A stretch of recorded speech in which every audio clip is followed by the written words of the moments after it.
guys, it's your boy Sean Sensei back at it with another video for you guys. I know it's been a minute. Like I always say, I don't mean to disappear on you guys, just I got a lot going on.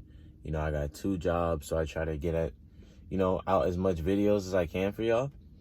But don't worry, we still got fire content coming soon. I still got you guys. YouTube is still my number 3 priority, but it's gonna eventually end up becoming 1 the moment y'all keep liking, commenting, and subscribing. The moment I see 1K, like, I know you gotta go hard to see the 1K, but anyways, in today's video, we are going to be talking about something extremely sensitive, an extremely sensitive topic / story. This is the time that your boy Sean Sensei,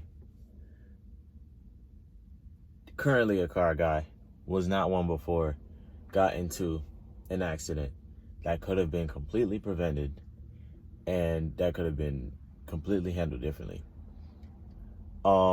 This took place last year around this time.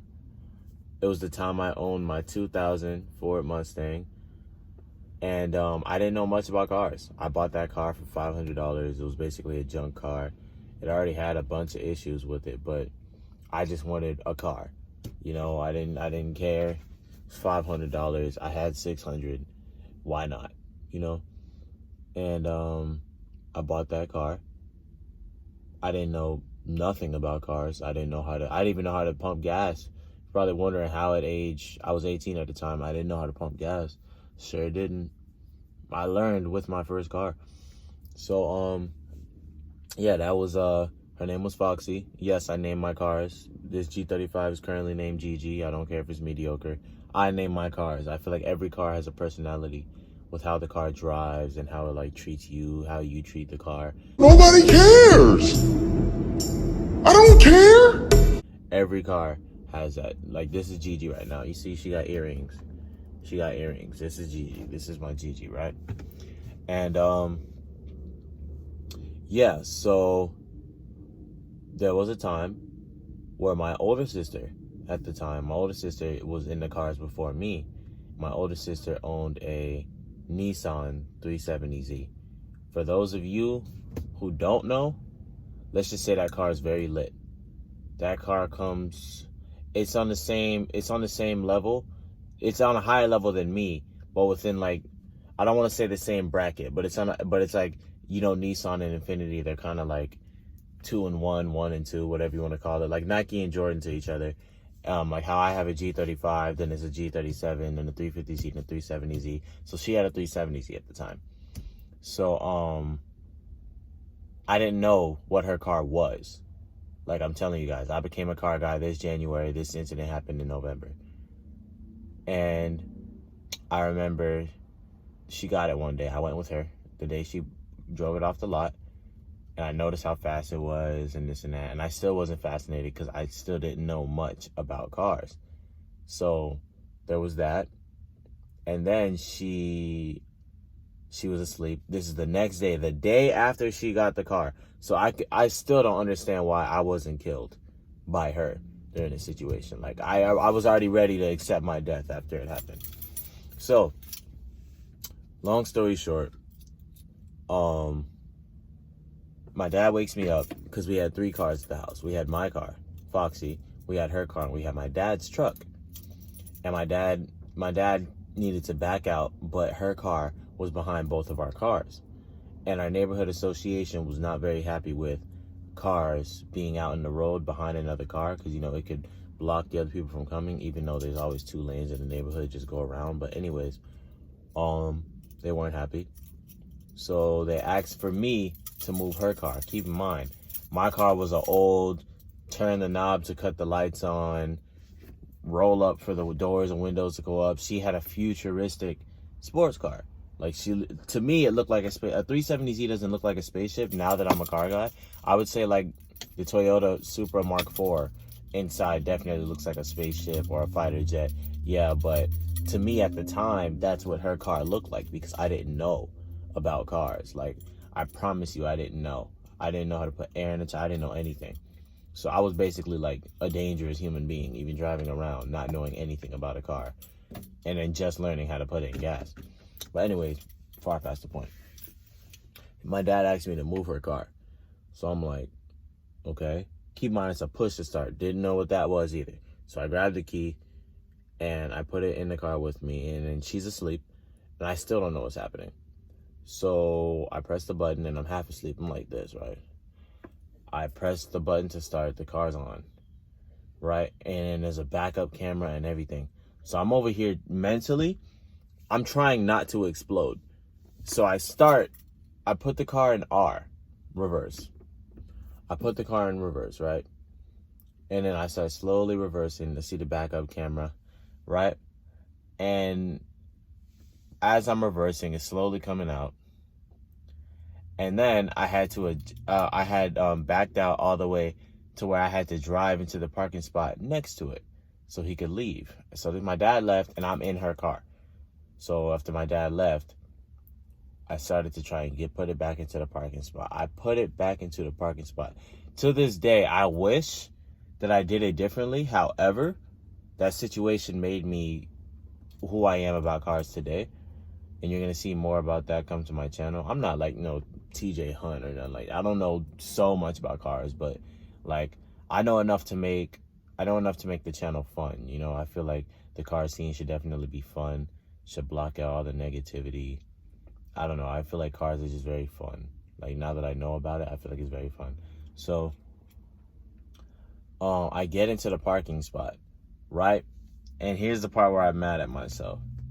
I should have parked it. I didn't like how it was parked. So what I did was I tried to put it back in drive to inch up forward. And keep in mind, I'm half asleep.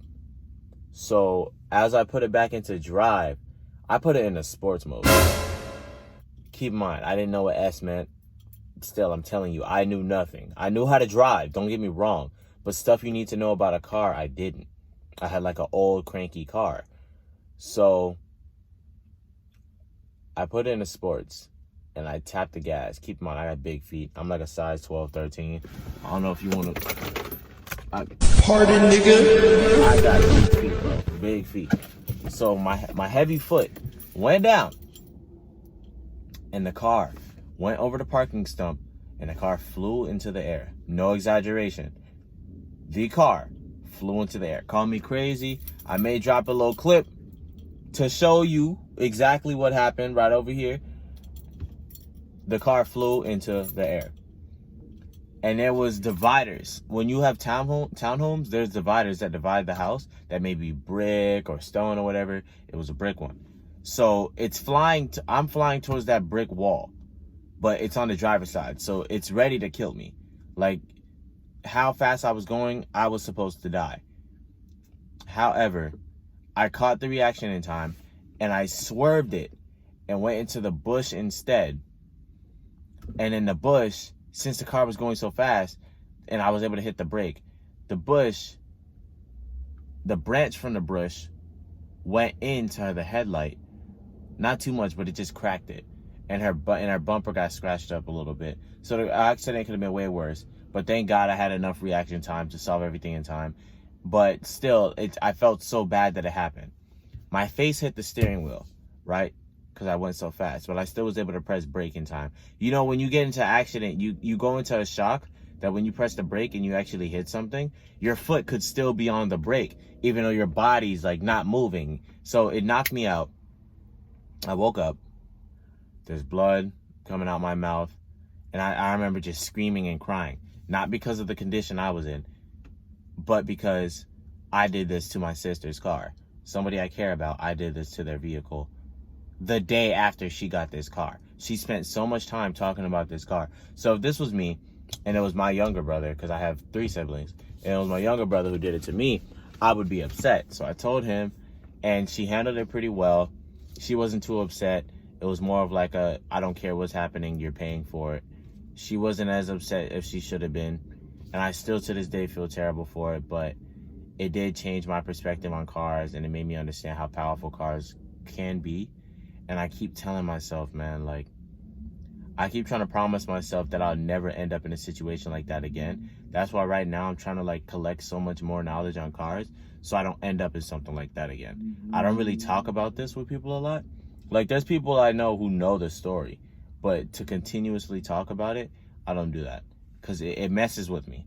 It makes me feel like like somebody who I feel like I'm smart. I may not be in school right now, but I feel like just the way I think, I feel like I'm very smart. I didn't feel very smart then. And, you know, waking up with the blood coming out my mouth and even being knocked out, it was all such a traumatizing experience. And that's why I want to tell you guys, chase your dreams, man. Chase your dreams. When it comes to getting whatever car you want, get it, man. Don't let nobody tell you don't get that car. Don't let nobody tell you any of that. Get the car you want. But please, I beg of you, even though I was just moving the car and I didn't have the car, I still beg of you, do your research on the car. Learn how the car works before you get it. Learn the speed, learn the mechanisms of the car. Learn what type of, like, how to apply the gas properly. Don't just go out and get a Lambo because you think it looks pretty. Don't go out and just get a Mustang 5.0 because you think it sounds nice. Like, you have to at least learn your car and how to use it properly so you don't end up how I did. Because that day, nobody was really there to witness it, so they don't know how bad it could have been. But I could have died. I was supposed to die that day. The day after my sister got her car from the dealership, and I went with her, I was supposed to die in her car, just parking her car. Yes, I crashed the car in park. If you want to roast me, go ahead. I'm far past over the situation. Plus, I have a great sense of humor. So if anybody roasts me for anything, I'm not going to be butthurt.